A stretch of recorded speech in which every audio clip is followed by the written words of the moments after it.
মাসে আমরা কি আল্লাহর দিকে ফিরে আসতে পারি কিনা? অন্তত যারা নামাজ আমরা কাজা করছি বা অলসতা দেখাচ্ছি, রমজান মাসে 5 ওয়াক্ত পাক্কা নামাজি হইতে পারবো তো ইনশাআল্লাহ? ফরজ নামাজের সাথে সাথে সুন্নত আর নফলগুলোর পাবন্দ হইতে পারবো তো ইনশাআল্লাহ? রমজান মাসে দাড়িটা ছাড়তে পারবো তো ইনশাআল্লাহ? পোশাক চেঞ্জ করতে পারবো তো ইনশাআল্লাহ? সুদ ছাড়তে পারবো তো ইনশাআল্লাহ?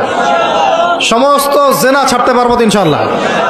মাপে কম দেওয়া ছাড়তে পারবো তো ইনশাআল্লাহ? যত রকম দুর্নীতি সুদ ঘুষ ছাড়তে পারবো তো ইনশাআল্লাহ? রমজান মাসে আমরা আবার ওই পাখিদের মতো, পাখিরা যেমন ঘরে ফিরে, আমরা আল্লাহর কাছে ফিরবো তো ইনশাআল্লাহ? কয়েকটা কাজ খালি বলে শেষ করে দিচ্ছি। ওয়া ইযা সাআলাকা ইবাদি আন্নী ফাইন্নী করিব, আমার বান্দারা হে নবী যদি তোমাকে জিজ্ঞাসা করে আমার সম্পর্কে, তাদেরকে জানিয়ে দিও যে আমি কাছে আছি। সুবহানাল্লাহ, কোথায় আছি? খুবই কাছে। উজিবু দাওয়াতাদ দাঈ ইযা দাআন, যখন দোয়াকারী দোয়া করে আমি তার দোয়া শুনি। কে শুনে? কবরে শায়িত মানুষ শুনে? হ্যাঁ, ওই মাজারে গিয়ে শুনে? অমুক বাবা তমুক বাবা শুনে? কে শুনে? ইন্নী করিব উজিবু দাওয়াতাদ দাঈ ইযা দাআন ফালইস্তাজিবু লি ওয়াল ইউমিনু বি লাআল্লাহুম ইয়ারশুদুন। ঠিক আছে না? একটা অতএব আমি যেহেতু বান্দার দোয়া শুনি, তারাও যেন আমার ডাকে সাড়া দেয়। আল্লাহর ডাক মানে কি? হাইয়া আলাস সালাহ, এটা আল্লাহর ডাক না? যাকাত ফরজের ডাক, যাকাত দিবে, আল্লাহ পাক আহ্বান করছেন না? রমাদান মাস এসেছে, রোজা রাখো, কার আহ্বান এগুলো? আমি যখন ডাকবো সেও যেন আমার ডাকে সাড়া দেয়। আর ওয়াল ইউমিনু বি, এবং আমার প্রতি ঈমান রাখে, এতে করে তারা সুপথ প্রাপ্ত হবে ইনশাআল্লাহ। তাহলে রোজা রেখে আমরা কি করব? আমরা বেশি বেশি আল্লাহর কাছে দোয়া করবো ইনশাআল্লাহ। 3টা কাজ তো পেয়ে গেলাম। এক হচ্ছে তাকওয়া অবলম্বন করব, মানে রোজা রাখার মতো রাখবো। 2 নাম্বার কোরআনের হক আদায় করব। 3 নাম্বার বেশি বেশি দোয়া করব, রোজা রাখা অবস্থায় বেশি বেশি দোয়া করব। 3 শ্রেণীর মানুষের দোয়া ফেরত দেওয়া হয় না, জানেন তো হাদিসটা? এক শ্রেণী হচ্ছে রোজাদার, আরেক শ্রেণী হচ্ছে মুসাফির, আরেক শ্রেণী ওই যে মাজলুমের দোয়া, এটা বিফলে যায় না। আরো এক শ্রেণী আছেন অন্য হাদিসে, পিতা মাতার দোয়া সন্তানদের জন্য, এটা আল্লাহ পাক ফেরত দেন। আমরা যারা পিতা মাতা হয়েছি, সন্তানদের জন্য বেশি বেশি দোয়া করবেন, আল্লাহ পাক তৌফিক দান করেন। তো এই 3টা কাজের বাইরে আমি আরো 7টা কাজ বলে দিচ্ছি, রমজান মাসে করবেন। ঠিক আছে ইনশাআল্লাহ? 4 নাম্বার, বেশি বড় করছি, পয়েন্টগুলো বলছি। 4 নাম্বার হচ্ছে রমজান মাসে বেশি থেকে বেশি মানুষকে ইফতারি করানোর চেষ্টা করবেন। এই যে যুব সমাজ যারা আছেন, ইফতারের প্রজেক্ট রেডি করবেন। প্রত্যেকটা দুস্থ অসহায় এতিম মিসকিন বিধবা এই পরিবারগুলোতে 1 মাসের বাজার করে দিবেন। পারা যাবে ইনশাআল্লাহ? যত কালো টাকা উঠাইছে সব, ওগুলো টেনে টেনে বের করবেন সব, বুঝছেন? বাংলাদেশে এমন বহু মানুষ পড়ে আছে যাদের একজনের যাকাতের টাকা দিয়ে একটা গ্রামের মানুষকে খাওয়ানো যায়। ওগুলো উসুল করবেন চাপ দিয়ে দিয়ে। কটা বললাম? 4টা। বেশি বেশি মানুষকে ইফতার করানো। 5 নাম্বারটা আমার খুবই পছন্দের একটা আমল, এবং সবার সামর্থ্য হয়তো হবে না, তবে আমরা নিয়াত করি, আল্লাহ পাক নিয়াতেই বরকত দিবেন ইনশাআল্লাহ। রমজান মাসে বাইতুল্লাহ জিয়ারত, রমজান মাসে বাইতুল্লাহ জিয়ারত, যাদের সামর্থ্য আছে আল্লাহ পাক যেন তৌফিক দান করেন। আল্লাহ পাক যারা নিয়াত করেছেন তাদের কাজকে যেন আসান করেন, সফরকে নিরাপদ করেন, এবং আমাদেরকে বেশি থেকে বেশি বাইতুল্লাহ জিয়ারতের তৌফিক দান করেন। যারা নিয়াত করেছি জীবনে অন্তত একটাবার হলেও আল্লাহ পাক যেন তাদেরকে হজ করার তৌফিক দান করেন। বাইতুল্লাহ জিয়ারতে অনেক অনেক ব্যাপার আছে রমজান মাসে। ওখানে আপনার একটা পরিবেশ থাকে, একটা জান্নাতি পরিবেশ, ইবাদতের মৌসুম থাকে। হ্যাঁ, রোজা রাখা, নবী সাল্লাল্লাহু আলাইহি ওয়াসাল্লামের রওজা জিয়ারত, বাইতুল্লাহ তাওয়াফ, ঠিক আছে, ইসলামের ইতিহাসের জায়গাগুলো ঘুরে দেখা, তারাবি, মানে একটা অন্যরকম আমেজ সেখানে বিরাজ করে। আল্লাহ রাব্বুল আলামিন আমাদেরকে রমাদান মাসে বেশি থেকে বেশি বাইতুল্লাহ জিয়ারতের তৌফিক দান করে নেন, আমিন ইয়া রাব্বুল আলামিন। 5 নাম্বার, এটা সবার হয়তো তাকদিরে নসিব নাও হতে পারে, তবে নিয়াত করে রাখেন, আল্লাহ পাক কোনো না কোনো দিন তৌফিক দিবেন ইনশাআল্লাহ। 6 নাম্বার, রমজান মাসে আমরা আমাদের ফরজ আমলগুলো কোনো অবস্থায় ছাড়বো না ইনশাআল্লাহ। স্পেশালি আমি এখানে একটা ফরজের নাম উল্লেখ করছি, সেটা হলো যাকাত। সালাতের কথা আমি না বলে যাকাত বললাম কেন? কারণ নামাজ আপনারা সবাই পড়েন রমজান মাসে, কিন্তু যাকাত বেশিরভাগ মানুষ দেয় না। যাকাত ইসলামী অর্থনীতির মূল ভিত্তি। যাকাত ছাড়া ইসলামী অর্থনীতি সচল থাকবে না। এই কাজটার ত্রুটির কারণে আমাদের এই অর্থনৈতিক স্যাংশন বা সমস্যাগুলো, ইনফ্লেশনগুলো হয়ে যায়। আল্লাহ পাক আমাদের অর্থনীতিবিদদেরকে ইসলামী অর্থনীতি বোঝার তৌফিক দান করে। এই অর্থনীতি ওমরের যুগে ছিল, ওসমানের যুগে ছিল, আলীর যুগে ছিল, আবু বকর তার যুগে ছিল, রাদিয়াল্লাহু আনহুম আজমাইন, আল্লাহর নবীর যুগে ছিল। তখন গরিব মানুষ এইভাবে ওই ছেঁচেও একটা খুঁজে পাওয়া যাইতো না, একটা গরিব মানুষ। আর এখন কি অবস্থা তো দেখতেই পারতেছেন। আল্লাহ রাব্বুল আলামিন আমাদের সবাইকে রমাদান মাসে যাকাতগুলো দেওয়ার তৌফিক দান করে না। 7 নাম্বার হচ্ছে রমাদান মাসে এমনিতেই বেশি থেকে বেশি নফল দান সদকা করবেন ইনশাআল্লাহ। আল্লাহ পাক বেশি বেশি নফল দান সদকা করার তৌফিক দান করে না। 8 নাম্বার, রমাদান মাসে ফরজের সাথে সুন্নত আর নফলে অনেক বেশি পাবন হওয়ার চেষ্টা করবেন। খাস করে রমাদান মাসে কিয়ামুল লাইল এবং তারাবির কোনোভাবে যেন ছুটে না যায়। অনেকে মনে করেন যে তারাবি পড়লে রাত্রে আবার ওঠা যাবে কি যাবে না, যাবে। তারাবির নামাজ আপনি প্রথম রাত্রে পড়লে শেষ রাত্রে আবার নামাজ, সারাদিন কাজকর্ম করে সন্ধ্যাবেলায় কোথায় ফেরে, এই দৃশ্য আমরা সবাই দেখি। তো রমাদান মাস আসে, বছরে আমরা বিভিন্ন দিকে চলে গেছি। কেউ নামাজ আগে পড়তেন, এখন বেনামাজি হয়ে গেছে। কেউ রমজানে ভালো ছিলেন গত রমজানে, এখন আবার আস্তে আস্তে ইমানের হালত কমে গেছে, আমল কমে গেছে। রমাদান মাসটা আসে যাতে আমরা ওই পাখিদের মতো আবার আল্লাহর কাছে ফিরে আসি। তো এই 1 বছর আমরা এদিক ওদিকে চলে গেছি। তো রমাদান মাস এসেছে আল্লাহর কাছে ফিরে আসার সময়। আল্লাহ পাক আমাদেরকে রমাদান মাসটাকে সর্বোচ্চভাবে কাজে লাগানোর তৌফিক দান করে না। দ্বিতীয় কথা হচ্ছে, রমাদান মাসের উদ্দেশ্য হচ্ছে তাকওয়া অর্জন করা। আপনারা যদি সূরা বাকারা পড়েন, প্রথম আয়াতটাই লেখা আছে কুতিবা আলাইকুমুস সিয়াম কামা কুতিবা আলাল লাযিনা মিন ক্বাবলিকুম লাআল্লাকুম তাত্তাকুন। লাআল্লাকুম তাত্তাকুন মানে রমাদানের সওমটা তোমাদের উপর ফরজ করা হয়েছে, ঠিক পূর্ববর্তী উম্মতের উপরেও ফরজ করা হয়েছিল, তোমাদের উপর নতুন নয়, যাতে করে তোমরা তাকওয়া অর্জন করতে পারো বা তাকওয়া অবলম্বন করতে পারো। তো এটার ব্যাখ্যা এর আগের লেকচারগুলোতে আমি বলেছি। এমনিতে রোজা রেখে আমরা কিন্তু কিছু খাই না, পান করি না, চুপ করে খেতে পারি, খাই না, চুপ করে পানি পান করতে পারি, করি না, করি না কেন? কারণ আমি ফিল করি বা আমরা উপলব্ধি করি যে আল্লাহ পাক আমাকে দেখছেন, কেউ না দেখলেও আল্লাহ আমাকে। এই উপলব্ধিটাই হচ্ছে আপনার আল্লাহ কনসিয়াসনেস বা তাকওয়ার একটা মানদণ্ড। যেটা আমরা হালাল ছেড়ে দিচ্ছি, খাবার হালাল ছিল ছেড়ে দিলাম, পানীয় হালাল ছিল ছেড়ে দিলাম, স্ত্রী সহবাস হালাল ছিল ছেড়ে দিলাম, শুধু আল্লাহর সন্তুষ্টির জন্য, রেজামন্দির জন্য যে আল্লাহ পাক আমাকে দেখছেন, এটা করা যাবে না। কারণ আমি এখন সায়েম, রোজা আছে। এই যে চেতনাটা, এই চেতনাটা যদি আমাদের জীবনের অন্যান্য ক্ষেত্রগুলোতেও বাস্তবায়ন করা যায়, তাহলেই লাআল্লাকুম তাত্তাকুন এর হক আদায় হবে ইনশাআল্লাহ। ঠিক ওই চেতনা লাগবে আমার শিক্ষাক্ষেত্রে। এমন কোনো শিক্ষা আমি অর্জন করতে পারবো না যেটা আল্লাহর বিরোধী, রাসূলের বিরোধী। কোনো শরীফ থেকে শরীফা চলবে না এখানে। কথা বোঝা যাচ্ছে কি? লাআল্লাকুম তাত্তাকুন এর একটু ব্যাখ্যা বুঝি। কেন খাই না কেন? আল্লাহ দেখছেন। কেন পানি পান করি না? এটা ফিল করি তো। কেন স্ত্রী সহবাস করলাম না? আল্লাহ না করেছেন। রোজা ভেঙে যাবে। 3টা হালাল ছিল না হারাম? হালালই ছেড়ে দিলাম। তাহলে ওই চেতনাটা আমার দরকার শিক্ষাক্ষেত্রেও। যখন আমি এই জ্ঞান অর্জন করবো, এমন কোনো জ্ঞান অর্জন করা যাবে না যেই জ্ঞান আমাকে আল্লাহ এবং তার রাসূল থেকে দূরে সরাই দিবে। প্রথম যে ওহীটা আসছে জ্ঞান কেন্দ্রিক, ইকরা বিসমি রাব্বিকাল্লাযী খালাক, আমরা শুধু এখান থেকে একটা মেসেজ নেই যে ইকরা মানে আল্লাহ পাক পড়তে বলেছেন। আসলে পুরো আয়াতটাকে বুঝেন। আল্লাহ পাক তার নবীকে বলছেন ইকরা বিসমি রাব্বিকাল্লাযী খালাক। ইকরা আপনি পড়ুন, বিসমি নামে, রব্বিকা আপনার রবের, আল্লাযী খালাকাকা নাকি আল্লাযী খালাকা যিনি সৃষ্টি করেছেন। ইকরা বিসমি রাব্বিকাল্লাযী খালাক, পড়ুন আপনার সেই রবের নামে যিনি আপনাকে, আবার বলেন পড়ুন আপনার সেই রবের নামে যিনি আপনাকে।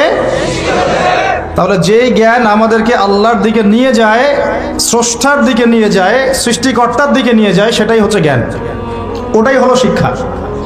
আর যে জ্ঞান আমাকে আল্লাহ থেকে দূরে সরায়, আমাকে এইটা শিখায় যে আমি বাইরে ছেলে ভিতরে মেয়ে লাগে, তাহলে এইগুলো জ্ঞান নয়, এগুলোকে বলা হয় জাহেলিয়াত। কি বলা হয়? যেই জ্ঞান আমাকে সুদ খেতে শেখায় এটা জ্ঞান না। যেই জ্ঞান আমাকে ধর্ষণের সেঞ্চুরি করতে শেখায় এটা জ্ঞান না। যেই জ্ঞান আমাকে বিশ্ববিদ্যালয়ে হকি স্টিক নিয়ে মারামারি করতে শেখায় এটা জ্ঞান না। যেই জ্ঞান আমাকে তাগুতের বিধান দ্বারা দেশ চালানোর জ্ঞান শেখায় এটা জ্ঞান না। এগুলোকে বলা হয় এক বাক্যে জাহেলিয়া। কি বলা হয়? এটাই ছিল আবু জাহেলের যুগের সুন্নত। আবু জাহেলের যুগে এগুলোই চলতো। আবু জাহেলের যুগ মানে হচ্ছে ওই আইয়ামে জাহেলিয়া। আপনারা গালি দেন অনেকেই, এটা বর্বর জাহিলি যুগ ছিল। কিন্তু কেন আমরা জাহিলি যুগ বলি? কারণ ওই যুগেও শিরকের ছড়াছড়ি ছিল, যেটা এই যুগে আছে। ওই যুগেও সুদভিত্তিক অর্থনীতি ছিল, যেটা এখনকার যুগের সুন্নত, ফরজ, সুন্নত না ফরজ, এখনকার যুগের ফরজ সুদভিত্তিক অর্থনীতি, এখনকার অর্থনীতির ফরজ। যে কোনো অর্থনীতির দিকে যাবেন দেখবেন সুদ ছাড়া এখানে গতি নাই, সুদ ছাড়া নড়ার জায়গা নাই। আপনি নড়তে চাইলে ওকে ধরে ফেলবে আপনাকে। এটা সেই যুগ যে সুদ থেকে আপনি বাঁচতে চাবেন, আপনার গায়েও সুদের ছিটাফোটা গিয়ে লাগবে। আপনি যদি বাঁচতেও চান, আপনার গায়ে গিয়ে লাগবে এগুলা। ওই আয়ামে জাহিলিয়াত মানে মাদক আর মাদক, ঠিক এই যুগের মতোই।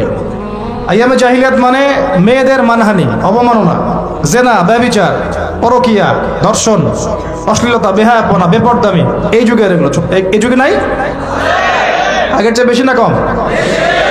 আয়ামে জাহিলিয়াত মানে গোত্রীয় হানাহানি, দ্বন্দ্ব, মারামারি, কাটাকাটি। এখনকার নাই যুগে? তো মূল কথা হচ্ছে এই জাহেলিয়াত, যেগুলো যারা আমাদেরকে জাহেলিয়াত শিক্ষা দেয়, এটাকে আমরা জ্ঞানের সংজ্ঞায় সংজ্ঞায়িত করতে পারি না। তো ইকরা বিসমি রাব্বিকাল্লাযী খালাক এর অন্যতম একটা অর্থ এটাও যে জ্ঞান সেটাই যা আমাকে আমার রবের দিকে নিয়ে যাবে, সেটা জ্ঞান নয় যেটা আমাকে রব থেকে দূরে সরায় দেয়। তাহলে আমরা শিক্ষাক্ষেত্রে যখন থাকবো, সেই জ্ঞান অর্জন করব যেই জ্ঞান আমাকে আল্লাহ এবং তার রাসূলের দিকে নিয়ে যাবে। যেই জ্ঞানটাই আমাকে আল্লাহ এবং তার রাসূল থেকে দূরে সরাবে, এটার নাম জ্ঞান না, এটার নাম কি?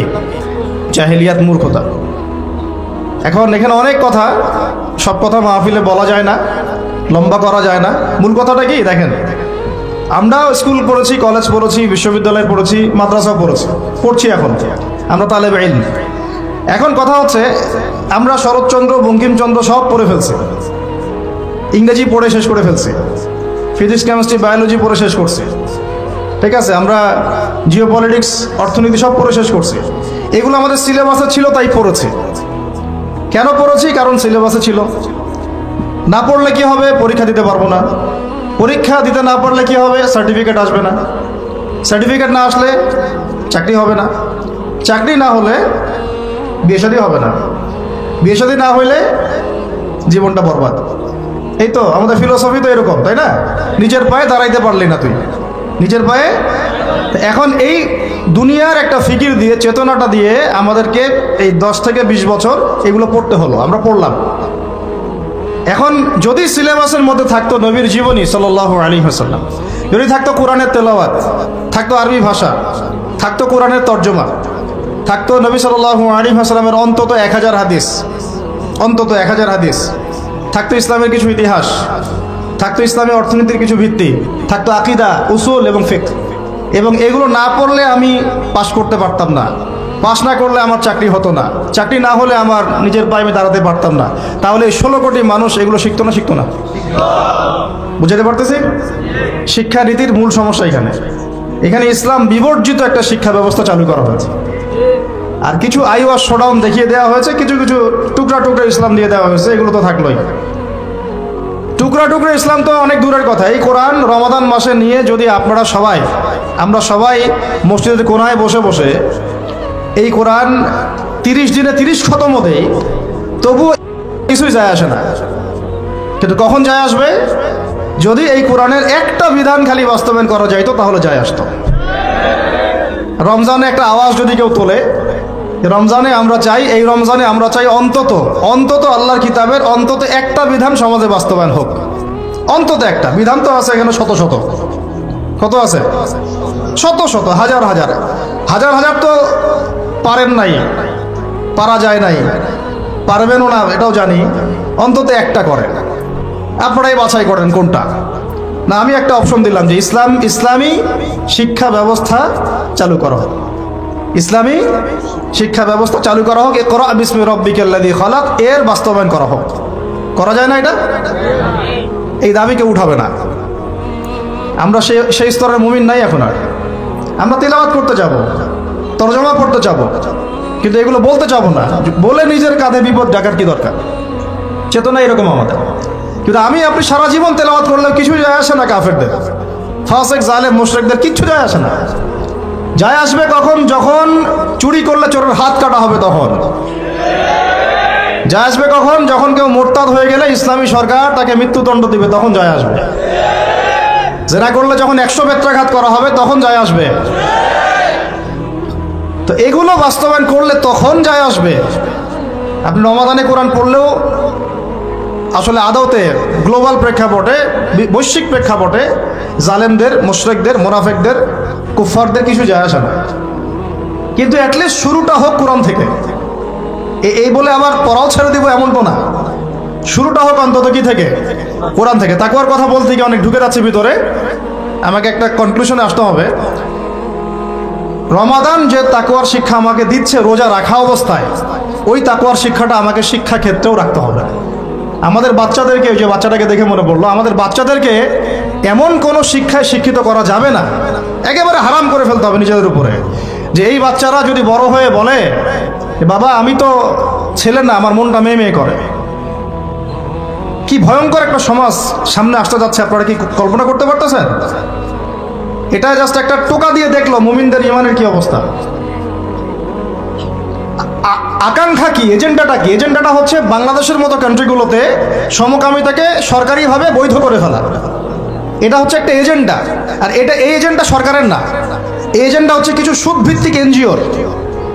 একদম খোলামেলা বললাম আমি, এজেন্ডা হচ্ছে কিছু কিসের? সুদের মহাজন, সুদের মহাজনদের।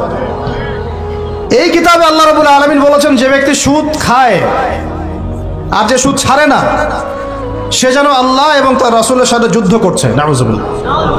হাদিসের মধ্যে নবীজি বলছেন, যে ব্যক্তি 1 দিরহাম সুদ খাবে সে যেন 36 বার জেনা করলো। আর একবার জেনা করলে, এই কিতাবের মধ্যে আসে সূরা নূরের 2-3 নম্বর আয়াতে, 100টা লাঠি, 100 লাখ বেত্রাঘাত, 1 বছরের নির্বাসন। একবার করলে, একবার করলে কি? যুবক যুবতীরা ভালো করে শোনেন, কারণ আপনাদের তো মানে উঠতি বয়স, পা পিছলা এখন বেশি। আল্লাহ রাব্বুল আলামিন এই কিতাবে বলেছেন সূরা নূরের মধ্যে, চোখ তো এমনি নিচু করো, তারপরেও যদি কেউ করে ফেলে নাউযুবিল্লাহ, 100 বেত্রাঘাত জনসমক্ষে এবং 1 বছরের জন্য এই এলাকা থেকে বের করে দেওয়া। একবার করলে। কয়বার ভাই? আর নবীজি বলছেন যে 1 দিরহাম সুদ যে খায় সে 36 বার জেনা করলো। কোরআন এক জায়গায়, হাদিস এক জায়গায়, সমাজ এক জায়গায়, বিশ্ব রাষ্ট্র এক জায়গায়। এগুলো লা ইয়াস্তামিআন, এগুলো কখনো ম্যাচ করে না। এখন কথা জাস্ট বলে দেই, কারণ আল্লাহর কাছে আমাদেরকে দায়মুক্ত হতে হবে, বা অ্যাটলিস্ট ওজোর পেশ করতে হবে যে আল্লাহ পাক আমরা বলেছি, শুনে নাই, মানুষ শুনে নাই, আমরা বলেছি। ওই হাদিসের কিতাবেই আছে, নবী সাল্লাল্লাহু আলাইহি ওয়াসাল্লাম বলেছেন, আপনারা সবাই হাদিসটা জানেন, আমি শুধু মনে করাই দিচ্ছি। আপনার নবী বলেছেন, মুহাম্মদ সাল্লাল্লাহু আলাইহি ওয়াসাল্লাম বলেন, সাল্লাল্লাহু আলাইহি ওয়াসাল্লাম, যে ব্যক্তি সুদ খায়, সুদের এই 70টা পাপের সবচেয়ে নিচের পাপ, সে যেন তার মাকে বিয়ে করলো। একটু কল্পনার জগতেও কি আপনি চাইতে পারবেন যে আপনি আপনার মায়ের সাথে বিছানায় শুয়ে আছেন? নাউযুবিল্লাহ, আস্তাগফিরুল্লাহ। হ্যাঁ, কখনো কি কল্পনা আসতে পারবে এটা আপনার? বলেন, আমার কথায় মাইন্ড করতেছে? মানুষকে বুঝাইতে পারি না আমি, এটা আমাদের ব্যর্থতা, আমরা বুঝাইতে পারি না। কিভাবে বললে মানুষ বুঝবে, এটা আমাদেরও বুঝে আসতেছে না। চিন্তার জগতে চোখ বন্ধ করে কি কল্পনা করতে পারবেন যে আপনি আপনার মায়ের সাথে নাউযুবিল্লাহ সেই কাজ করতেছেন যা আপনি আপনার স্ত্রীর সাথে করেন? পারবেন? আর নবীজি বলছেন, আপনার নবী, যে ব্যক্তি সুদ খায়, সুদের পাপের 70টা শাখা আছে, তার সবচেয়ে নিচের শাখাটাই হচ্ছে এইটা। নাউযুবিল্লাহ। আমরা এই 90% মুসলমানের দেশ না এটা এখন, এটা বরং এখন 50% মুনাফিকের দেশ। আর 90% মুসলমান নাই। মানুষ কাদিয়ানি হইতে হইতে, খ্রিস্টান হইতে হইতে এখন 80% নেমে আসছে মুসলমানের হার। আপনারা হয়তো জানেনও না, কারণ এইখানকার এলাকার মানুষ তো আপনারা বুঝবেন না। পার্বত্য অঞ্চলে যান, বর্ডার এলাকাগুলোতে যান, উত্তরাঞ্চলে যান, দেখবেন বহু মানুষ ইসাই মুসলিম হইতেছে দিন দিন, বহু মানুষ কাদিয়ানি হইতেছে দিন দিন, বহু মানুষ ধর্ম ত্যাগ করে খ্রিস্টান হয়ে যাচ্ছে, গ্রামের পর গ্রাম। অবস্থা ভয়াবহ। আর আমরা কি নিয়ে পড়ে আছি বলবো? ওই যে জোরে আমিন বলবেন না আস্তে? হ্যাঁ, ওই যে আপনি পায়ে পা লাগাচ্ছেন কিভাবে? গোড়ালি মিলাবেন না কেনি আঙ্গুল মিলাবেন?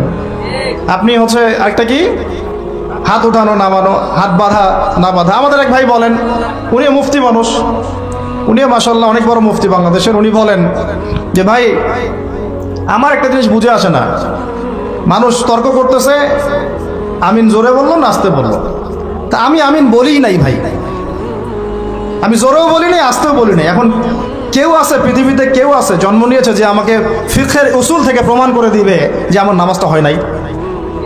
উস্তাদ বলেন আপনারা, ফিকহের উসুল থেকে কেউ প্রমাণ করে দিতে পারবে যে আমার নামাজটা হয় না? আমি কিন্তু আমিন বলিই নাই। আপনারা তর্ক করতেছেন কি নিয়ে, জোরে না আসতে নিয়ে? আমি বলিই নাই ভাই আমিন, আমার নামাজ কি বাতিল হয়ে যাবে? চিন্তা করছেন যে বিশ্ব কোন জায়গায়, রাষ্ট্র কোন জায়গায়, সমাজ কোন জায়গায়, ফিতনা কত গভীরে, আর আমরা কি নিয়ে পড়ে আছি? মানুষকে এগুলোতে ব্যস্ত রাখার জন্য কিছু মানুষ ইচ্ছাকৃতভাবে পিছনে লাগিয়ে দেওয়া আছে মুসলমানদের মাঝে বিভক্তি লাগানোর জন্য। এটা একটা সূক্ষ্ম এজেন্ডা, আপনারা বুঝতে পারতেছেন না। কয়দিন আগে দেখেন নাই ফিলিস্তিন ইস্যু নিয়ে কথা হয়েছিল, এখন ঠান্ডা, সব চুপচাপ, মুখে একদম চুপ, কোনো কথা নাই। তারপরে আসলো শিক্ষা নীতি নিয়ে আমরা কথা বললাম, এখন চুপ, সব চুপ, কোনো কথা নাই। তারপরে ট্রান্সজেন্ডার নিয়ে অনেক সরব ছিলাম, একদম চুপ, কথা নাই। এখন আস্তে আস্তে অন্য অন্য মাসালা, এখন কথা হবে 8 টাকা 20 টাকা নিয়ে। ঠিক আছে, রমজান আসছে, রমজানে যে লাআল্লাকুম তাত্তাকুন, জীবনের সব ক্ষেত্রে তাকওয়া অর্জন করো, ওই শিক্ষা তো আপনি আলোচনায় আনবেন না, কারণ আপনাকে ব্যস্ত রাখবে 8 টাকা 20 টাকা। আর কিছু ফেসবুকের ইউটিউবার আছে, ওর দরকার ভিউজ, ও একজনের সাথে আরেকজনকে লাগাই দিবে। হ্যাঁ, একটা টাইটেল দিবে, অমুক আলেমের বিরুদ্ধে যা বললেন তমুক আলেম। আলেমে আলেমে তখন একটা দ্বন্দ্ব, আমার সাথে আমার ব্যাপারে এই কথা বললো, আমি একটা কথা বলে দেই। আমরা যে ভাই এত কমন সেন্সিং জাতি হয়ে গেছে দিন দিন, এগুলো দেখতে দেখতে আমরা খুবই বিব্রত এবং খুবই হতাশ। আল্লাহ রাব্বুল আলামিন আমাদেরকে বুঝদান করেন, গভীর বুঝদান করেন। আমি এখন পর্যন্ত বাণিজ্য এগুলো সব চলতেই আছে, আর আমরা তো মাশাআল্লাহ পড়ে আছি বাংলাদেশের মানুষ আমিন, ফাতিহা, সূরা ফাতিহা, আমিন, জানাজার নামাজ, রফুল ইয়াদাইন, পায়ে পা, আর কি 8 টাকা 20 টাকা, ব্যাস। আমাদের তো ভাই দিন এইটুকুই, আর এইটুকু ঠিক না হলে আমার আকীদা সহি হচ্ছে না, তাই না বিষয়টা? এইটুকু তার মনের মতো ফতোয়ায় না যেতে পারলে আমার আকীদা সহি না। যতক্ষণ পর্যন্ত ওর মনের মতো, ওর ফিকহি আমি না বুঝতে পারতেছি, ততক্ষণ পর্যন্ত আমার আকীদাও ঠিক হয় নাই। সুবহানাল্লাহ, এই হলো অবস্থা আমাদের। তো ফিকহের ক্ষেত্রে এইরকম সংকীর্ণ মানুষরা যখন হাদিস, উসুলে হাদিস, আকীদা, উসুলে ফিকহের মতো দায়িত্ব নিয়েছে, তখন তো দিনের এই অবস্থা হবে। তাহলে বুঝেন আমরা কোন কোন বিষয়ে ব্যস্ত আছি। ফেসবুক ইউটিউব বন্ধ করেন, পত্রিকা পড়েন, বিশ্বের মিডিয়াগুলো রিসার্চ করেন। আর এখনকার বিশ্বের বড় বড় মিডিয়াগুলো কিন্তু ওরা নিয়ন্ত্রণ করে, তাই আমাকে ভালো করে অ্যানালাইসিস করতে হবে কোন মিডিয়া থেকে আপনি তথ্য নিচ্ছেন। ওরা যদি আমার একটা মূলনীতি মেনে চলে, পশ্চিমারা যদি কাউকে বলে এ মিথ্যাবাদী, ধরে নেবেন সে সত্যবাদী। বুঝতে পারেন এই কথা? ওরা যদি কাউকে বলে অমুক মুসলিম সন্ত্রাসী, বুঝে নেবেন এই মুসলিম জান্নাতে যাইতে পারে ইনশাআল্লাহ। ওরা যদি কোনো মুসলমানকে বলে এরা মৌলবাদী, বুঝবেন এরাই পাক্কা মুসলমান। ওরা যদি কোনো দেশকে বলে এরা মোল্লা, বুঝবেন এরাই পাক্কা মুসলমান। মানে এটা সেই যুগ যে সত্যকে মানুষ মিথ্যা বানাবে, আর মিথ্যাকে কি করবে? সত্য বানাবে। এটা কিতাবুল ফিতান পড়েন, বুঝবেন। এদেরকে আমি এইভাবে মানদণ্ডে রেখে দিয়েছি। যদি বলে অমুক খারাপ, বুঝবেন ভালো না, ও ভালো। যদি বলে অমুক শান্তিতে নোবেল পাইছে, বুঝবেন এ বেটা বদের হাড্ডি। কথা বুঝতে পারছেন? ওই যে মিয়ানমারের একজন রেদি ছিল নোবেল, মনে আছে? হাজার হাজার মানুষরা মানলো, ওরে দিল শান্তিতে নোবেল। কি বুঝেন নাই? 1000টা মানুষকে মারার পরে ওকে দিল কিসে নোবেল? আর একজনকে দিয়েছে অর্থনীতিতে নোবেল, সে বাংলাদেশের সুদ চালু করছিল। যেগুলো যারা ঊর্ধ্বতন কর্তৃপক্ষ তারা বুঝতেছেন, সবাই বুঝবেন না, সবাই না বুঝলেও চলবে। শিক্ষিত মানুষরা যদি বোঝেন আলহামদুলিল্লাহ, যথেষ্ট ইনশাআল্লাহ। এখন মূল কথায় আসি ভাই, অনেক ভিতরে চলে যাই, রাতও অনেক গভীর। আর আমাদের একটা বড় হায়াত খেয়ে ফেলতেছে ঢাকার রাস্তাঘাট। ঢাকার রাস্তাঘাট আমাদের জীবনে একটা বড় হায়াত খেয়ে ফেলতেছে। 3 ঘন্টা 4 ঘন্টার ট্রাফিক জ্যাম আমাদের ডেইলি রুটিন হয়ে গেছে। তো কথা একটা আসলে বলে ফেলি, ট্রাফিক জ্যামে যদি পড়েন, ওই সময় তাসবিহ তাহলিলগুলো করবেন বেশি বেশি করে। ওই সময় বসে বসে 1 পারা কোরআন তেলাওয়াত করে ফেলবেন, একটা লেকচার রেডি করে ফেলবেন, একটা বই পড়ে ফেলবেন, সময়টা কাজে লাগাবেন। আজকে ট্রাফিক জ্যামে বসে আমি যা দেখলাম, আপনাদের শুনলে চোখ ছানা বাড়া হয়ে যাবে। ট্রাফিক জ্যামে গাড়ির ভিতরে গান ছেড়ে দিয়ে নাচানাচি করতেছে। মানুষের কি অবস্থা! আমি বলি না, এমনি বলি না যে Dhaka the city of Akhiruzzaman. এখানে এমন কোনো পাপ নাই যেটা হচ্ছে না, এমন কোনো পাপ নাই। সুদ চরমে, সুদ, ঘুষ চরমে, দুর্নীতি চরমে, ক্ষমতার একটু দাপট আছে, একদম মাজলুমের উপর যা জুলুম হচ্ছে, জুলুম করতে কেউ বাদ রাখি না। এমনকি দেখা যায় রাস্তার যে মিসকিন ফকির, ওরাও বিশ্বাস করা যায় না ওকে টাকা দেওয়া যাবে কি যাবে না। হিজরা ছিল না, অপারেশন করে হিজরা হয়েছে, যাতে সারা জীবন কোনো কাজ করা না লাগে। তারপরে আপনাকে এসে বলবে হাত নাই, ভিতরে একটা হাত আছে, আপনি দেখতে পারতেছেন না। পা ইচ্ছা করে একটা অপারেশন করছে, যাতে সারা জীবন একটু খরায় খরায় হাঁটতে হয়, কোনো কাজ করা না লাগে। আমি এমনও দেখছি একটা বাচ্চাকে নিয়ে শোয়া রাখছে রোদের মধ্যে। আমি গিয়ে বললাম যে কি হয়েছে বাচ্চা, ও অসুস্থ। তো মায়া দয়া করে আমরা তো কিছু দান করে দিয়ে আসলাম। পরে আমাকে আরেক ভাই বলতেছে, ভাই আপনি কি করলেন এটা? কি করবে জানেন, এই বাচ্চা তো অসুস্থ না, এই বাচ্চাকে ঘুমের ওষুধ খাওয়াইছে। ওই বাচ্চারে ঘুমের ওষুধ খাওয়াইছে, রোদে শোয়ায় রাখছে, মানুষকে দেখাবে অসুস্থ, টাকা দেন। টাকা নিয়ে ওটা যে টাকাটা দিন শেষে হবে এর একটা অংশ দিবে ওই বাচ্চার বাপকে আর মাকে। ওই বাচ্চা তার নিজেরও না। বুঝতে পারলাম বিষয়টা? এত বুদ্ধি বাঙালির মাথায়, সুবহানাল্লাহ। তো এই ঢাকা শহর থেকে সবচেয়ে আগে বিদায় নিয়েছে বিশ্বাস, তারপর বিদায় নিয়ে চলে গেছে আমানতদারিতা। উপর থেকে নিচ পর্যন্ত খালি খেয়ানত আর খেয়ানত, যেখানে যাবেন খালি খেয়ানত। এখানে অমুক এতটুকু না দিলে কাজ হয় না, ওই টেবিলে তল দিয়ে এতটুকু না দিলে কাজ হয় না, ফাইল নড়ে না, কাজ হয় না। আর এখানে এইসব জায়গায় এমন কিছু মানুষকে বসানো হয়েছে, সুবহানাল্লাহ, দাড়ি টুপি পাগড়ির জুব্বা দেখলেই ওদের মনে চুলকানি শুরু হয়ে যায়, চুলকানি শুরু হয়ে যায়। আমাদের মতো মানুষদেরকেও দেখা যায়, আমাদের মতো মানুষদের স্ত্রীটা যখন যায় কোনো কাজে, জরুরি কোনো কাজ, ধর এনআইডি কার্ড করতে হবে ইত্যাদি ইত্যাদি, মানে পারলে বোরখাটা খুলে দেখবে কি আছে ভিতরে। এতই তোর এত ছোট লোক, এতই তোর এত ছোট লোক, তো সুযোগ পাইলে হাতছাড়া করতে চায় না। পরে আমরা যখন গিয়ে চার্জ করি তখন বলে হুজুর ভুল হয়ে গেছে, মাফ করে দেন। মানে মগের মূল্য পাইছে অনেকে, তবে এইসব মগের মূল্য বেশি দিন টিকবে না ইনশাআল্লাহ। বেশি না, অপেক্ষা করতে থাকেন। সময় যেভাবে সামনে যাচ্ছে, আল মাহদি আসার সময় হয়ে গেছে ইনশাআল্লাহ। বেশি দিন নাই, কতদিন আল্লাহ ভালো জানেন, আমরা বলতে পারবো না। কিন্তু পরিস্থিতি যা বুঝতেছি, 100 বছর হয়ে গেছে খেলাফত হারানোর। কত বছর? আর প্রত্যেক 100 বছর পর পর বিশ্বে বড় কিছু হয়। এটা একটা আল্লাহ রাব্বুল আলামিনের দেয়া একটা সুন্নাহ। 100 বছর পর পর বড় কিছু হয়, খেয়াল করে দেখবেন, আপনার ইতিহাস পড়ে দেখবেন। যাই হোক ভাই, অনেক ডিপে না যাই। তাকওয়া শুধুমাত্র আমার রোজা রাখায় না, আমাকে শিক্ষা নীতি যেটা অবলম্বন করবো সেখানেও তাকওয়ার পরিচয় দেওয়া লাগবে। এমন শিক্ষা শিখবো না যে শিক্ষা আমাকে আল্লাহ থেকে দূরে সরায়, নবী থেকে দূরে সরায়। এখানেই কথা বলতে গিয়ে এখানে চলে আসছিলাম যে ভাই, আল্লাহর ওয়াস্তে রোজা রেখে আমরা কেউ সুদ না খাই। রাজি আছেন তো ইনশাআল্লাহ? কোনো দুর্নীতি না করি, কোনো ঘুষ না খাই, কোনো রকমের খারাপ কাজে লিপ্ত না হই, কবিরা গুনাহগুলো ছেড়ে দেই, ফাহেসা কাজগুলো ছেড়ে দেই, যে অনর্থক যেগুলো কাজ এগুলোতে কোনো ফায়দা নেই ছেড়ে দেই। আল্লাহ পাক আমাদেরকে রোজা রাখার মতো রাখার তৌফিক দান করেন। এমন শিক্ষা ক্ষেত্রে আপনি তাকওয়া অবলম্বন করলেন, আল্লাহকে ভয় করলেন, আমি এমন শিক্ষা শিখবো না যেটা আল্লাহ নিষেধ করছেন, নবী নিষেধ করছেন। এখন আপনি চলে গেলেন আপনার এই পারিবারিক জীবনে। পারিবারিক জীবনে গিয়ে কি তাকওয়ার পরিচয় দেওয়ার দরকার নাই? নাকি এগুলো নামাজ, রোজা, হজ, যাকাত আর তাসবিহ তাহলিলের মধ্যেই তাকওয়া? পরিবারের মধ্যে তাকওয়া থাকবে না? তাহলে আমাকে একটা উত্তর দেন যে আমার পরিবারে আমি বাবা, আমার ছেলে নামাজ কেমন করে পড়ে না, কিভাবে? এখানে তাকওয়া থাকলো না থাকলো না? আমার পরিবারে আমি কর্তা, আমার পরিবারের লোকজন নামাজ পড়ে না, তাহলে এটা কি তাকওয়ার পরিচয় হইল? আমার পরিবারে আমি তাহাজ্জুদ গুজার, আর নাউজুবিল্লাহ আমার বোন, আমার মেয়ে বেপর্দায় বাইরে চলে, তাকওয়ার পরিচয় হইল? আমার পরিবারে আমি কর্তা, নামাজ পড়ি, রোজা রাখি, মাশাআল্লাহ, হজ করছি আমি, মাশাআল্লাহ, যাকাতও দেই, ওমরাও করি বছর বছর, কিন্তু আমার পরিবারে হারাম টাকা ঢুকতেছে, এটা কি তাকওয়া হইল? আমার পরিবারে সুদ ঢুকতেছে, তাকওয়া হইল? আমার পরিবারে ভিসিআর, সিডি, ডিভিডি, এই যে ইন্টারনেট সেকশন, স্টার জলসা, জি বাংলা, অমুক তমুক সব চলতে আছে, এটা কি তাকওয়ার পরিচয় হইল? আমার পরিবারের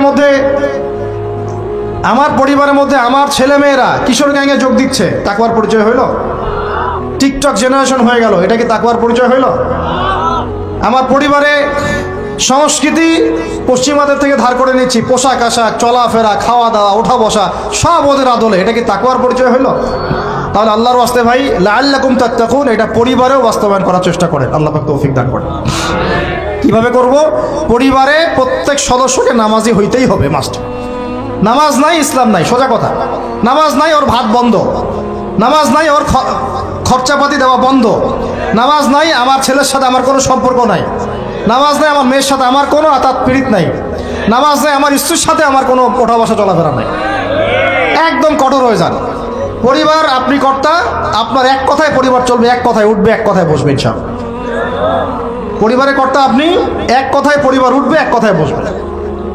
আমি আমার স্ত্রীকে পর্দায় রাখবো, কোনো মায়ের বেটার ক্ষমতা আছে ওকে বেপর্দায় বাইরে বের করবে? ও যদি বের হয় ওর সাথে আমি সম্পর্কই রাখবো না, তালাক দিয়ে রেখে দিব, শেষ। শেষ কথা, খালাস, কুল্লু খালাস, এখানে শেষ। একদম সোজা মাসালা, কোনো দরকার নাই। এগুলো করতে গেলে কি হবে জানেন? লায়ে দিতে দিতে দিতে দিতে একদিন দেখবেন যে পরিবার গেছে আল্লাহর থেকে দূরে চলে গেছে। আপনি আর আমি আল্লাহ না করুক দুনিয়াতে নাই, আপনার জন্য দোয়া করারও কোনো মানুষ নাই, এবং আল্লাহর কাছে আপনাকে দ্বারা হিসেব দেওয়া লাগতেছে। কারণ কু আনফুসাকুম ওয়া আহলিকুম নার, আল্লাহ পাক আগেই বলে দিয়েছেন। সূরা তাহরিম খোলেন, 6 নম্বর একটা পড়েন। আল্লাহ পাক বলছেন ইয়া আইয়ুহাল্লাযীনা আমানু কু আনফুসাকুম, নিজে বাঁচো জাহান্নামের আগুন থেকে, ওয়া আহলিকুম নার, তোমার পরিবারকে জাহান্নামের আগুন থেকে বাঁচাবে। তাহলে তাকওয়ার শিক্ষাটাকে শুধু এই 24 ঘন্টা রোজার মধ্যেই রাখবো, না আমার শিক্ষা পরিবারের মধ্যেও থাকবে? থাকবে তো ইনশাআল্লাহ? পরিবারের সবাই 5 ওয়াক্ত নামাজি হবে তো ইনশাআল্লাহ? পরিবারে কে বেপর্দায় চলবে? কোনো সুযোগ দিবেন? পরিবারে বরং কোরআন শিক্ষা বাধ্যতামূলক করবেন। পরিবারের প্রত্যেক সদস্যের কোরআন শিক্ষা বাধ্যতামূলক। এখানে কি সরকার এসে ধরে নিয়ে যাবে আপনাকে? কেউ মামলা দিবে? পরিবারে বাধ্যতামূলক। আমার পরিবারের মধ্যে কোনো প্রকার ওই বাহিরের সংস্কৃতি চলবে না, ইসলামী সংস্কৃতি চলবে। আমার পরিবারে কোনো রকম ছিটাফোটাও রিজিক হারাম ঢুকবে না। তা আমরা পরিবারের মধ্যে কি হারাম ঢুকাবো ভাই? তওবা করা যায় যে আমরা জীবনে কোনোদিন সুদ খাবো না ইনশাআল্লাহ।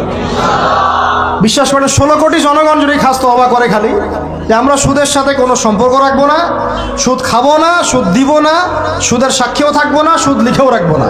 সুদের সাথে সম্পৃক্ত 4 শ্রেণীর মানুষ, যাদেরকে আল্লাহর রাসূল সাল্লাল্লাহু আলাইহি ওয়াসাল্লাম লাআনত করেছেন, আমরা এদের সাথে কোনো সম্পর্ক রাখবো না। এইটা যদি মানুষ যদি শপথ করতে পারে, যত রকম সুদী এনজিও আছে লেজ গুড়ে পশ্চিমে পালায় যাবে ইনশাআল্লাহ। যেখান থেকে আসছে ওখানে পালায় যাবে। কিন্তু দুর্ভাগ্যজনক হচ্ছে আমরা নিজেরাই এই সুদের সাথে সম্পৃক্ত হয়ে গেছি। ঘরে ঘরে সুদ ঢুকে গেছে, কেউ এটাকে হারাম মনেই করতেছি না। আল্লাহ পাক যেটাকে বলছেন যে যেটা করলে আল্লাহর সাথে যুদ্ধ করা হয়, নবীর সাথে যুদ্ধ করা হয়, আমরা এখন বেশিরভাগ মানুষ আল্লাহর সাথে যুদ্ধ করছি, নবীর সাথে যুদ্ধ করছি। যুবক ভাইদেরকে বলতেছি, রিজিক আল্লাহ দিবে ইনশাআল্লাহ। কে দিবে? রিজিকের ফয়সালা জমিনে হয় না, হয় আসমানে। আপনার কয়টা বাচ্চা হবে, কার সাথে আপনার মানে বিবাহ হবে, কত বছর আমরা পৃথিবীতে থাকবো, কি খাবো না খাবো, মানে আমার এলেমও কিন্তু রিজিকের অন্তর্ভুক্ত। দিনের খেদমতে আমরা কতটুকু কি করতে পারবো, সব তাকদিরে লেখা হয়ে গেছে আমাদের সৃষ্টির 50,000 বছর আগে। কত বছর আগে? ব্যাস। এটা দুনিয়াতে রিজিক লেখা হচ্ছে না, আসমানে রিজিক হচ্ছে, আসমানে। এই যে লাইলাতুল কদর আসতেছে, এখানে আবার ভাগ্য নবায়ন হবে, 1 বছরের বাজেট পেশ হবে আর কি। আর লাইলাতুল কদর তো আমরা মার্কেটে শেষ করে দিই, মার্কেটে করি না শেষ দশকে বাইরে যাওয়া একদমই যাবে না। প্রথমের দিকে যাও টুকটাক যান, শেষ দশকে মসজিদে থাকবেন ইনশাআল্লাহ। বেশি সময় পারলে ইতিকাফ করবো, না পারলেও বেশি সময় মসজিদে থাকবো ইনশাআল্লাহ। আর 21, 23, 25, 27, 29 এই 5টা রাত কমপক্ষে জাগতে হবে ইনশাআল্লাহ। রাজি আছি ইনশাআল্লাহ? প্রিয় ভাইরা, লাআল্লাকুম তাত্তাকুনের শিক্ষা শুধুমাত্র আমার রোজার মধ্যে না, আমার শিক্ষার মধ্যেও থাকবে, আমার পরিবারে থাকবে, আমার অর্থনীতির মধ্যেও থাকবে। এই ব্যবসায়ী ভাইদেরকে সতর্ক করতেছি, শোনেন, ব্যবসা অনেক জটিল, অনেক কঠিন। ইসলাম মেনে ব্যবসা করা অনেক কঠিন। আমরা তো মনে করি যে চাকরি চাইতে দ্রুত মনে একটা ব্যবসা করতে পারলেই আমি সেফ থাকলাম। সৎ ব্যবসায়ী যেমন নবীদের সাথে সিদ্দিকদের সাথে হাসর করবে, সেটা ঠিক আছে। ব্যবসায় তাকওয়া, আমানত, ইনসাফ বজায় রাখাটা এত সহজ না।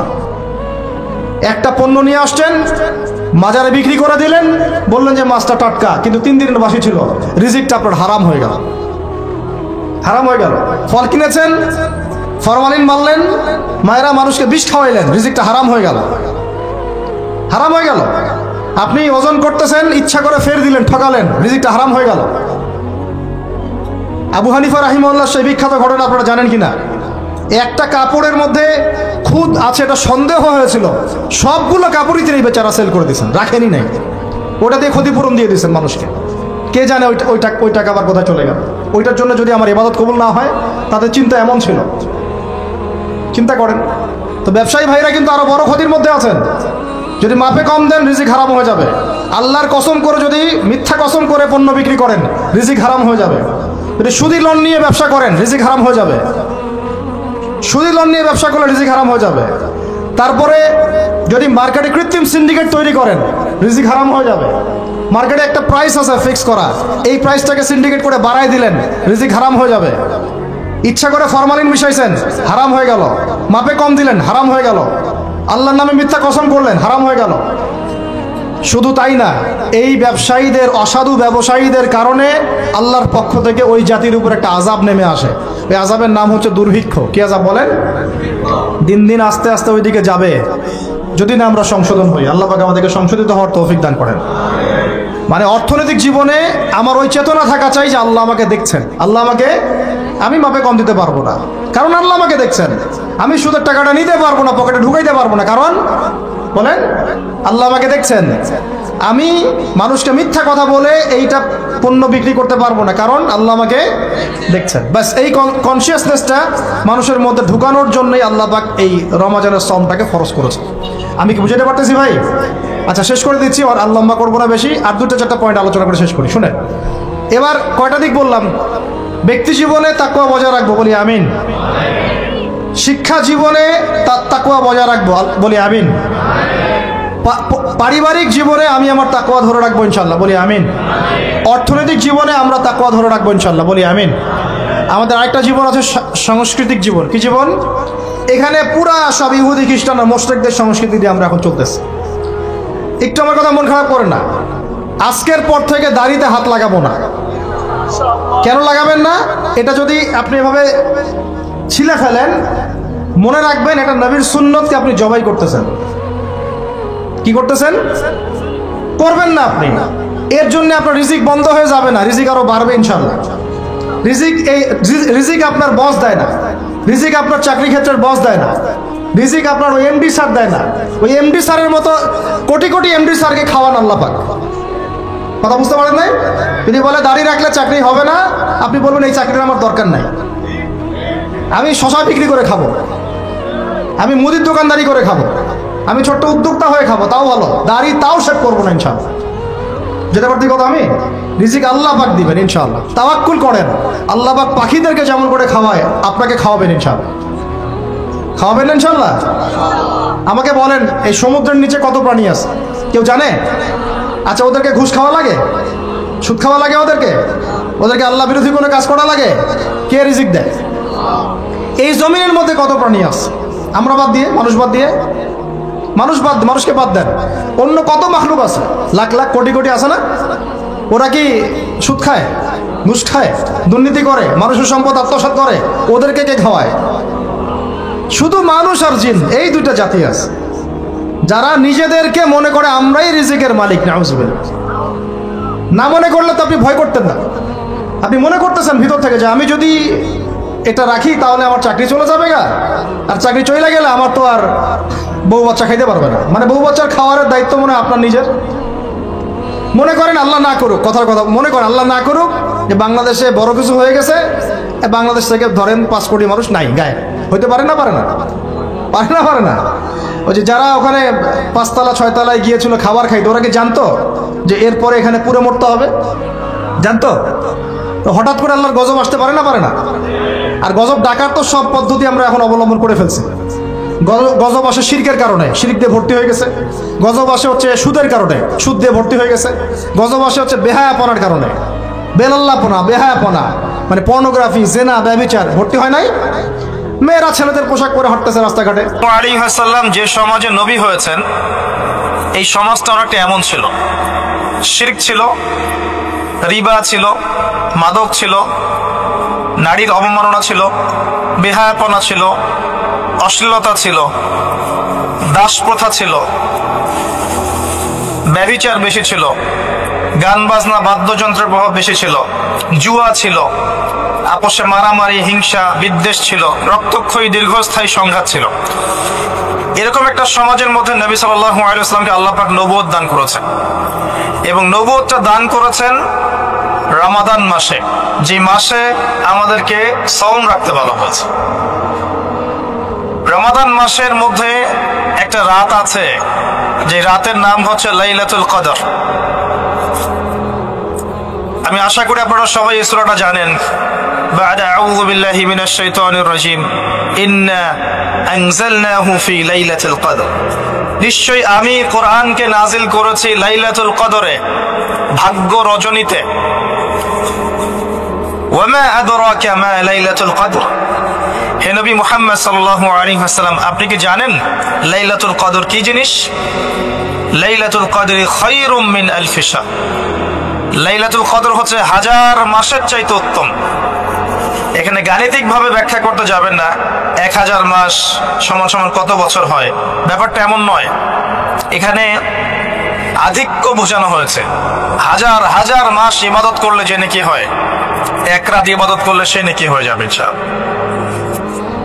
এই রাতে কি হয় স্পেশাল? তানাজ্জালুল মালাইকাতু ওয়ার রূহ।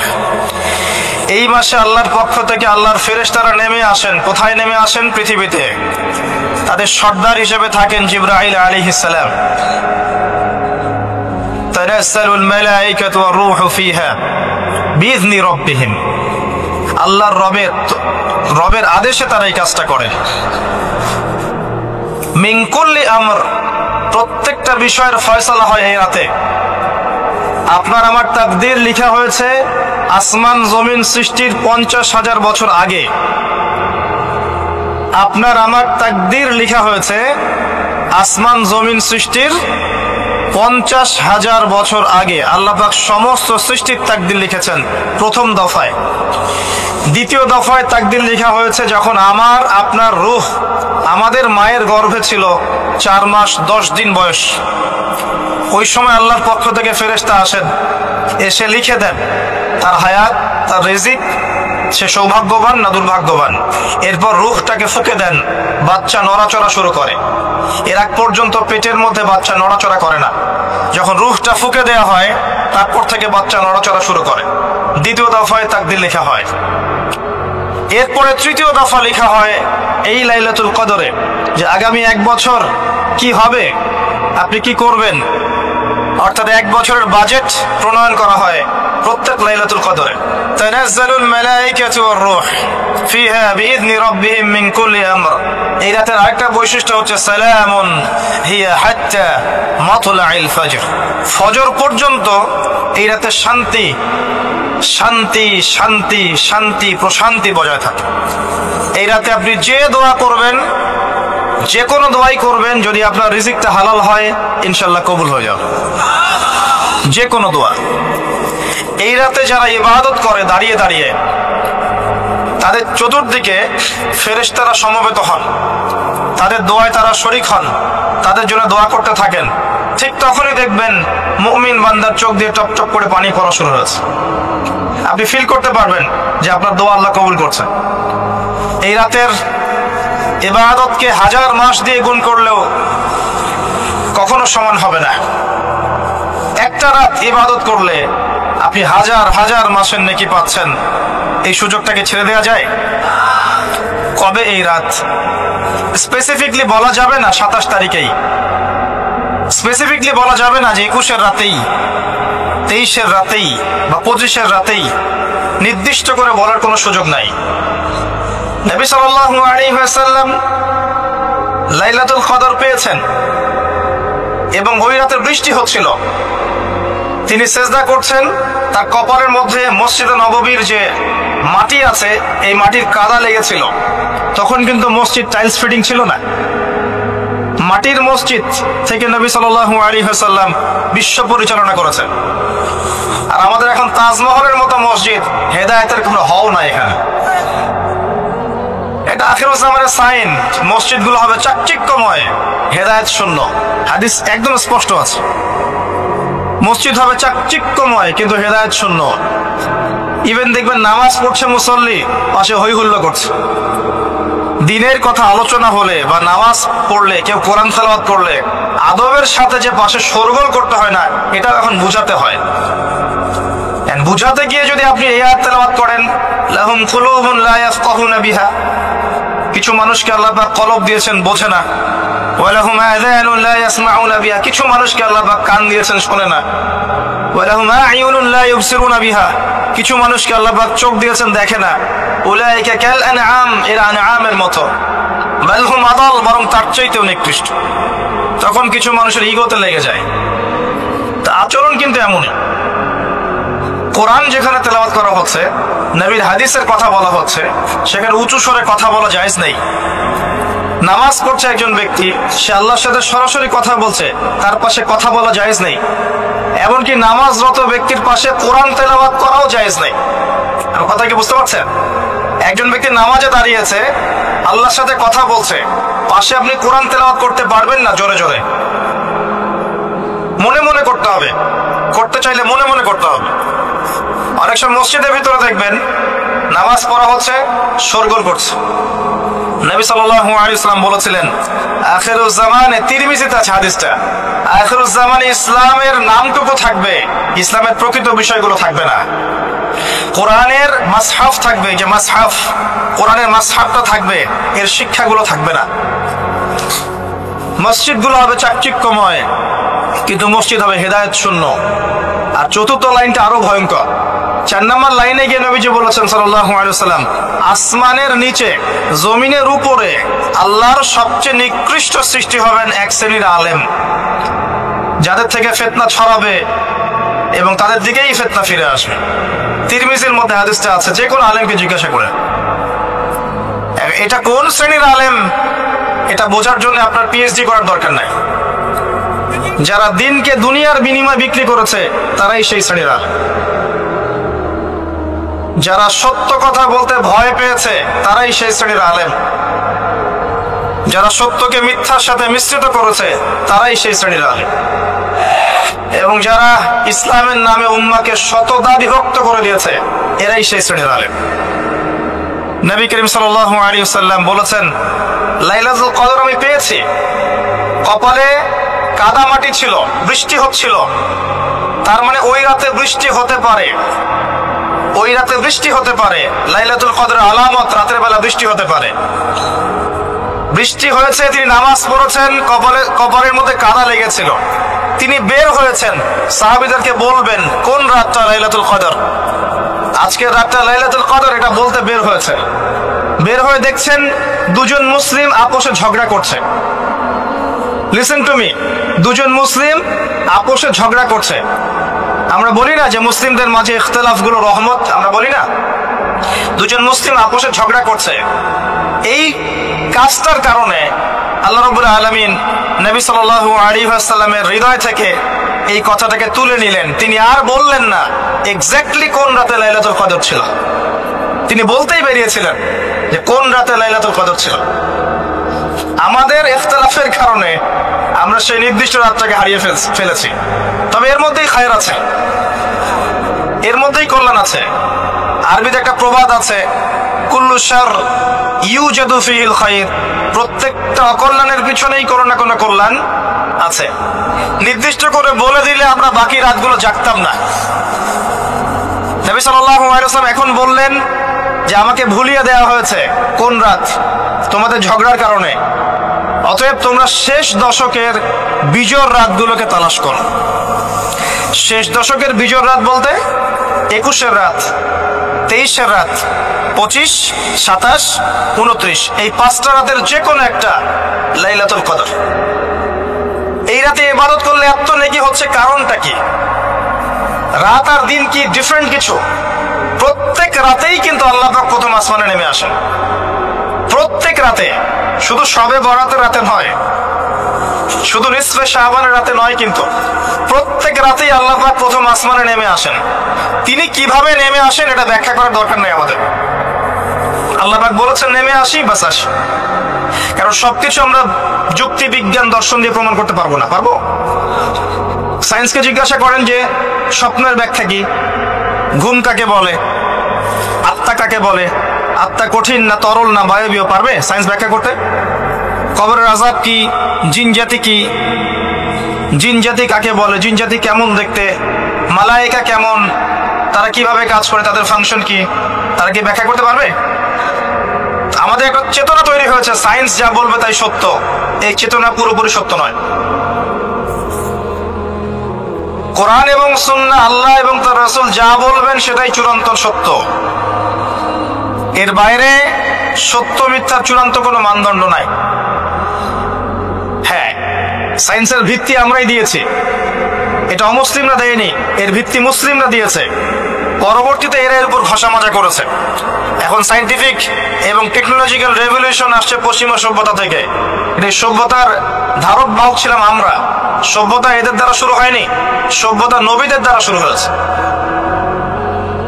তো সবকিছু সায়েন্স দিয়ে ব্যাখ্যা করা যাবে এমন নয়, কারণ সায়েন্সের সীমাবদ্ধতা আছে, আল্লাহর জ্ঞানের কোনো সীমাবদ্ধতা নাই। তো আল্লাহ নেমে আসেন, ব্যাস নেমে আসেন। নেমে এসে আল্লাহ পাক কি বলেন? আল্লাহ পাক তিনটা কথা বলেন। রাতের শেষ অংশ, রাতকে ভাগ করেন। যদি 6টার সময় রাত শুরু হয়, রাত কিন্তু রাত 12টায় শুরু হয় না, সূর্য ডুবে গেলেই রাত শুরু হয়, এটাই ইসলাম। এখন 6টা থেকে আপনি এই 5টা পর্যন্ত সময়টাকে 3 ভাগে ভাগ করেন। শেষের অংশ ধরে নেন যে 1টা থেকে 5টা, কথার কথা আমি এস্টিমেট করলাম, এই সময়টুকুতে আল্লাহ রাব্বুল আলামিন কাছে নেমে আসে প্রথম আসমানে, অর্থাৎ তার রহমত নিকটবর্তী হয় এবং তিনি আহ্বান করতে থাকেন 3টা জিনিস। 1, কে আছো আমার কাছে কিছু চাইবে, যা চাইবে আমি তাই দিব। 2, কে আছো আমার কাছে ক্ষমা চাইবে, আমি তোমাকে মাফ করে দেব। 3, কে আছো আমাকে ডাকবে, আমি তোমার ডাকে সাড়া দেব।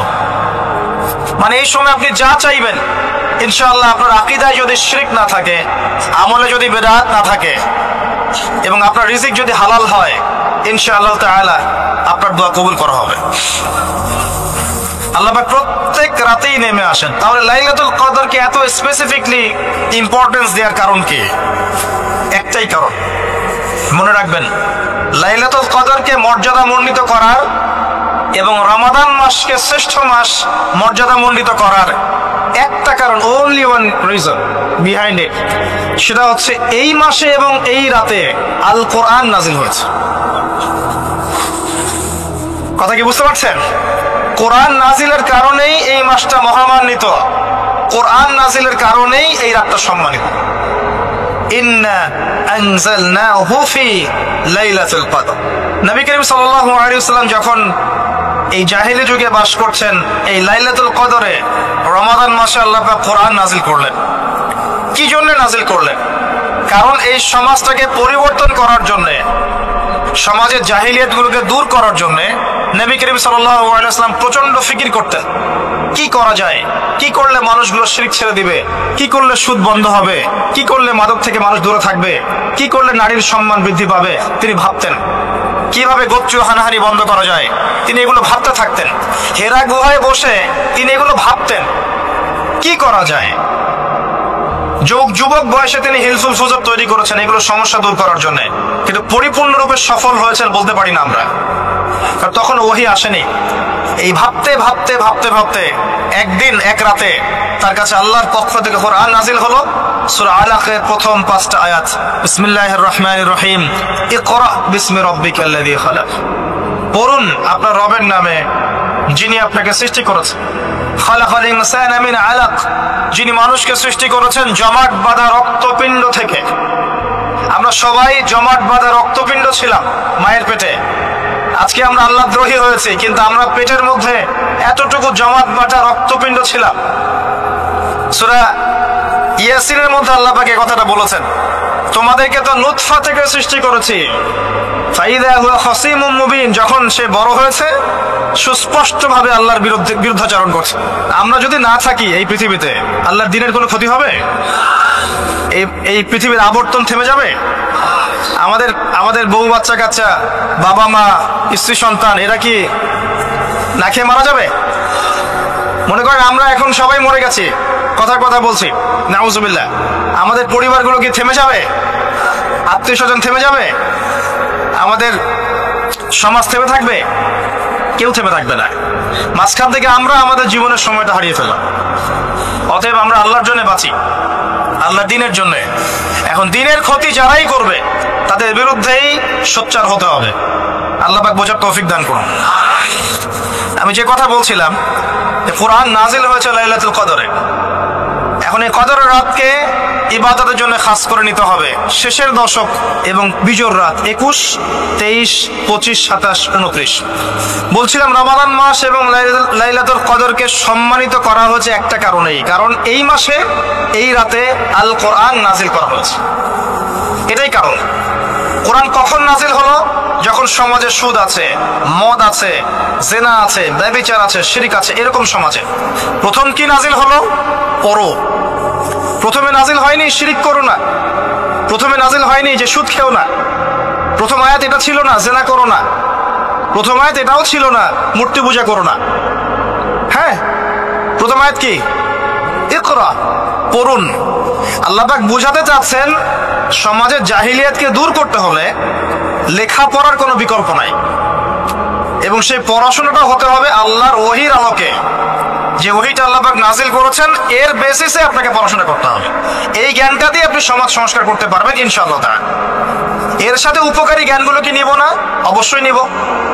ওহীর জ্ঞানের সাথে, কোরআন সুন্নাহর জ্ঞানের সাথে আমি ইতিহাসের জ্ঞান নিব, আমি পলিটিক্যাল সায়েন্সের জ্ঞান নিব, আমি দর্শনের জ্ঞান নিব, জিওপলিটিক্সের জ্ঞান নিব, প্রয়োজনে আমি সায়েন্সের জ্ঞান নিব, আমি কমার্সের জ্ঞান নিব, আর্টসের জ্ঞান নিব, মেডিকেল সায়েন্স পড়বো, ইঞ্জিনিয়ারিং পড়বো, সবই পড়বো। কিন্তু বেসিকটা কি হবে? কোরআন, সুন্নাহ, ইসলাম। এরপর আপনি ডাক্তার হন, ইঞ্জিনিয়ার হন, পলিটিশিয়ান হন, সামাজিক নেতা হন, প্রশাসনের ক্যাডার হন, আপনার জন্য মোবারকবাদ। আপনি যেখানেই যাবেন সেখানেই বরকত ছড়াবেন ইনশাআল্লাহ। যে পলিটিশিয়ানের ভিতরে তাকওয়া আছে তার দ্বারা দুর্নীতি সম্ভব না। যে প্রশাসনের কর্মকর্তার ভিতরে তাকওয়া আছে সে ঘুষ নিতে পারবে না, দুর্নীতি করতে পারবে না। যে আলেমের ভিতরে তাকওয়া আছে সে দিনকে দুনিয়ার বিনিময়ে বিক্রি করবে না। যে ডক্টরের ভিতরে তাকওয়া আছে সে ডাক্তার হবে, কসাই হবে না।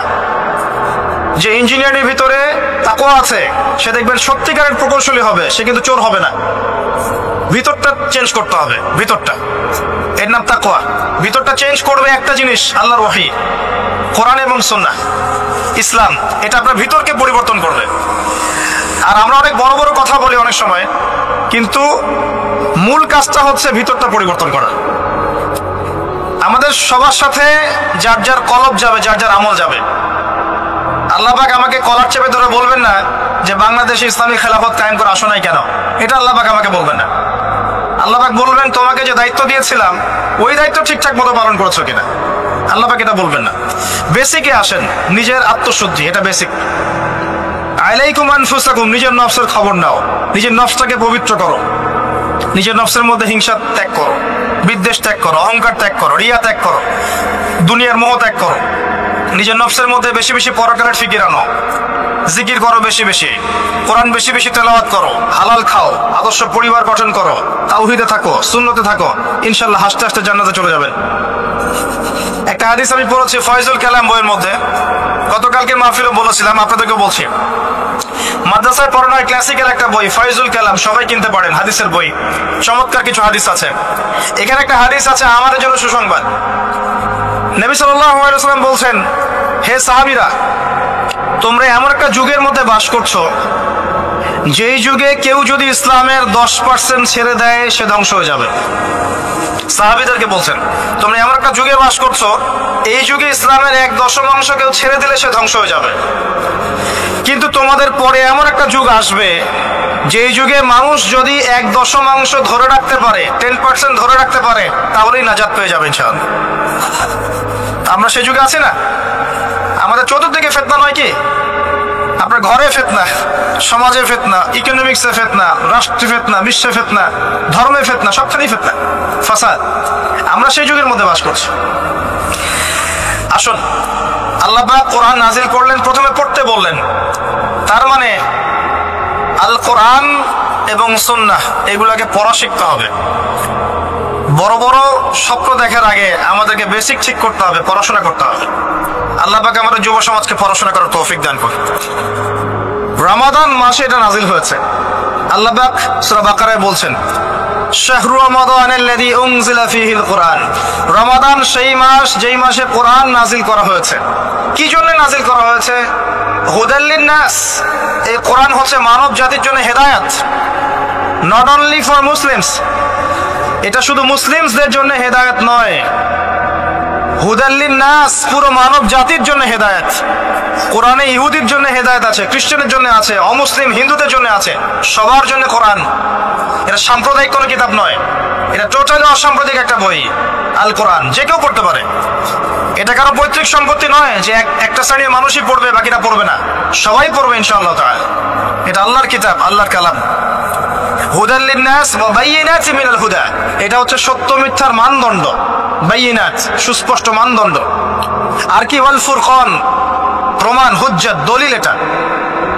এটা আল্লাহ পাক কোরআন সম্পর্কে বলছেন। আরেকটা জায়গায় চলে যাই, চলেন সূরা নাহল এর 89 নম্বর আয়াতে চলে যান। আল্লাহ পাক বলছেন ওয়া নাযালনা আলাইকাল কিতাব, হে নবী আমি আপনার প্রতি এমন একটা কিতাব নাযিল করেছি, অর্থাৎ আল কোরআন। ওয়া নাযালনা আলাইকাল কিতাব তিবয়ানান লিকুল্লি শাই, যেই কিতাবটা প্রত্যেকটা বিষয়ের ব্যাখ্যা। আপনি কি আমার কথা শুনতে পারলেন? আল্লাহ বলছেন কোরআন প্রত্যেকটা বিষয়ের ব্যাখ্যা। আপনার ব্যক্তি জীবন এখানে আছে, আপনার ব্যবসায়িক জীবন এখানে আছে, অর্থনৈতিক জীবন এখানে আছে, পারিবারিক জীবন এখানে আছে, সামাজিক লাইফ এখানে আছে, সবকিছু আছে। তিবিয়ানান লিকুল্লি শাই, প্রত্যেকটা বিষয়ের ব্যাখ্যা এখানে আছে। তিবিয়ানান লিকুল্লি শাই ওয়া হুদা ওয়া রাহমাতান ওয়া বুশরা লিল মুসলিমিন, এই কোরআন হচ্ছে হেদায়েত এবং রহমত, দয়া। ওয়া বুশরা লিল মুসলিমিন, মুসলিমদের জন্য সুসংবাদ এই কোরআন। শুরুতে আছে আলিফ লাম মিম যালিকাল কিতাব লা রাইবা ফি, এটা এমন একটা কিতাব যেই কিতাবের মধ্যে কোনো সন্দেহ নাই। কোন লেখক বলতে পারে আমার বইয়ের মধ্যে কোনো সন্দেহ নাই? সন্দেহের কোনো অবকাশই নাই। লা রাইবা ফি হুদাল লিল মুত্তাকিন, মুত্তাকিদের জন্য এটা হেদায়েত। মুত্তাকি কারা? আল্লাযীনা ইউমিনুনা বিল গায়ব, যারা অদৃশ্যে বিশ্বাস করে। ঈমানের 6 পিলার সবই অদৃশ্য নয় কি? আল্লাহ অদৃশ্য, ফেরেশতা অদৃশ্য, আসমানে আগের কিতাবগুলো দেখি নাই, অদৃশ্য, নবী রাসূলগণ দেখি নাই, অদৃশ্য, পরকাল ওয়াল ইয়াউমিল আখির দেখি নাই, অদৃশ্য, ওয়াল কদরি খায়রিহি ওয়া শাররিহি তাকদীর অদৃশ্য। আল্লাযীনা ইউমিনুনা বিল গায়বি, মুত্তাকি তারা যারা গায়েবে বিশ্বাস করে, অদৃশ্যে বিশ্বাস করে। আর এখনকার শিক্ষা দর্শন আমাদেরকে শেখায়, পশ্চিমাদের, চোখে যা দেখবো না বিশ্বাস করবো না। হ্যাঁ, তাদের দর্শন এরকম, যুক্তি দিয়ে প্রমাণ করতে পারবেন না, বিশ্বাস করবো না। বৈজ্ঞানিক ব্যাখ্যা দিতে পারবেন না, বিশ্বাস করবো না। সায়েন্টিফিক্যালি প্রুভড হতে হবে, তারপর বিশ্বাস করব। অনেক সময় দেখা যায় মুসলিমরাও এর গলদ ধাঁধায় পড়ে যায় এবং বলে নামাজের উপকারিতার সায়েন্টিফিক ব্যাখ্যা বলেন, তারপর নামাজ পড়বে। নামাজের সায়েন্টিফিক ব্যাখ্যা লাগবে, তারপর নামাজ পড়বেন? আল্লাহ পাক বলেছেন ইয ক্বালা লাহু রাব্বুহু আসলিম ক্বালা আসলামতু লিরাব্বিল আলামিন। আল্লাহ পাক ইব্রাহিমকে বলেছেন আলাইহিস সালাম আত্মসমর্পণ করো, যখনই বলেছেন তখনই করেছেন। যখনই আল্লাহ পাক বলেছেন আত্মসমর্পণ করো, তিনি বলেছেন আসলামতু লিরাব্বিল আলামিন, আমি আত্মসমর্পণ করলাম। বাচ্চাকে জবাই করো, জিজ্ঞেস করেননি এর পিছনে বিজ্ঞান কি, যুক্তি কি, আর দর্শন কি? স্ত্রীকে রেখে আসো ওই জনমানব শূন্য জায়গায়, জিজ্ঞেস করেন নাই কারণ কি, রিজন কি, যুক্তি কি, বিজ্ঞান কি, দর্শন কি? আল্লাহ বলেছেন সামিআনা ওয়া আতানা, এর নাম ইসলাম। আল্লাহর আদেশ যেখানে এসে যাবে এখানে যুক্তি বিজ্ঞান দর্শনের প্রয়োজন নাই। এই কনসেপ্টে আপনাকে মৌলবাদী হতেই হচ্ছে, কিছু করার নাই, কারণ মৌলিক বিষয় আপনাকে মেনে চলতে হবে। হ্যাঁ, প্রত্যেকটা বিষয়কে আপনি ব্যাখ্যা করতে পারবেন যদি সেই জ্ঞান আপনার কাছে থাকে, কিন্তু যুক্তি বিজ্ঞান দর্শনের সীমাবদ্ধতা আছে, সবকিছুর ব্যাখ্যা করতে পারে না। ভালো করে শিক্ষা দর্শন হজম করে তারপর পড়াশোনা করেন, অন্যথায় আপনারা দাড়ি টুপি নিয়েও অনেক সময় দেখবেন এই যে এটা কি বলে, এথিজমের দিকে যাচ্ছেন, নাস্তিকতার দিকে যাচ্ছেন। আসেন মূল জায়গায় আসি। আল্লাহ রাব্বুল আলামিন কোরআন সম্পর্কে কথা বলছেন, লা রাইবা ফি, এর মধ্যে কোনো সন্দেহ নাই।